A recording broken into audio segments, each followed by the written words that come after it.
မကောင်းဘူးဆိုရင်တော့မှအနာဂတ်ကောင်းနိုင်သေးတယ်ဒါကလေကျွန်တော်တို့ကနောက်ကြောင်းပြန်လှန်တတ်တဲ့လူမျိုးဖြစ်တယ်ဆိုတော့တခြားလူမျိုးတော့မသိဘူးကျွန်တော်တို့ချင်းလူမျိုးတွေကအမျိုးအဆွဲအရန်ကြီးတယ်တခါလေတွေ့ရင်မပြောလဲဆိုတော့နင့်မေကိုလေနင့်မေငငယ်တော့ငါပုတ်ဖွေးပွေးဖူးတာနော်ဒါမှမဟုတ်နင့်အဖေလေးနင့်ဖေဟိုးတော့နင့်ဖိုးလေအဲ့တော့ကျွန်တော်မသိဘူးလေကျွန်တော်မမွေးသေးဘူးလေအဲ့ဒီတော့ငါဝဲလို့လှုပ်ခဲ့တာနော်ကျွန်တော်မသိဘူးတောင်းပန်ပါတယ်ဗျာဒါမှကျွန်တော်မသိဘူးကားတစ်စီးမှာ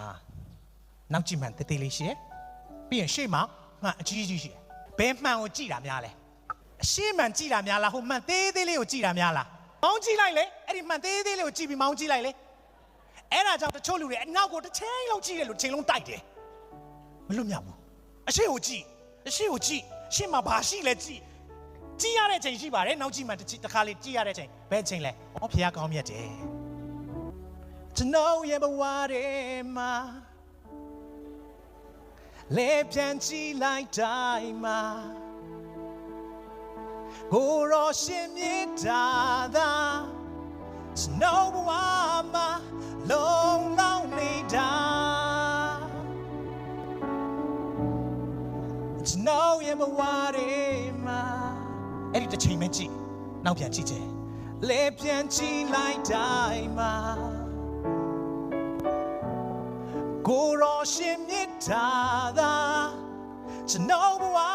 မှာလုံးလုံးနေတာတစ်ချိန်လုံးဟိုသူများကိုလေမန်တက်တိုင်တက်ဖို့မကြည့်နဲ့နော်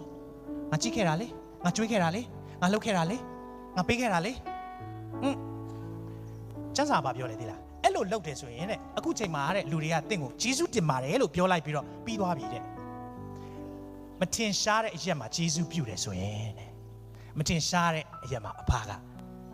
လူရှိမှထင်ရှားစွာဆုလက်ပေးမယ်ဒါကြောင့်ဒီနေ့မှန်ကြည့်တယ်ကားမောင်းရင်မှန်တေးသေးလေးမကြည့်နဲ့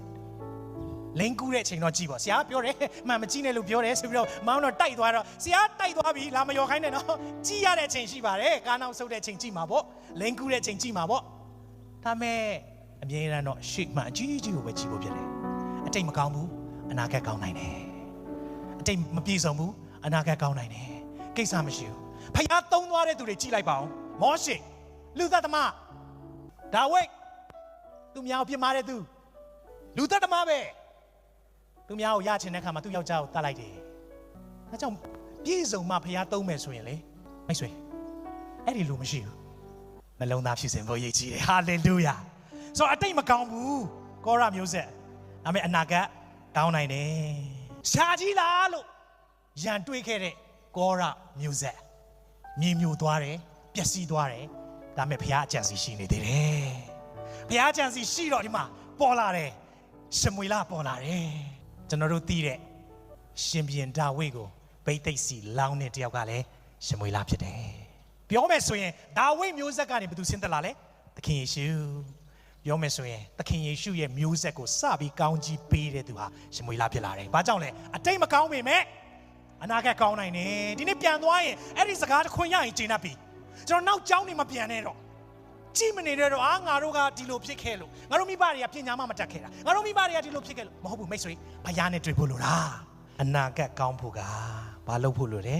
အနာဂတ်ကိုပိုင်တဲ့သခင်လက်ထဲအနံ့ဖို့လို့တယ်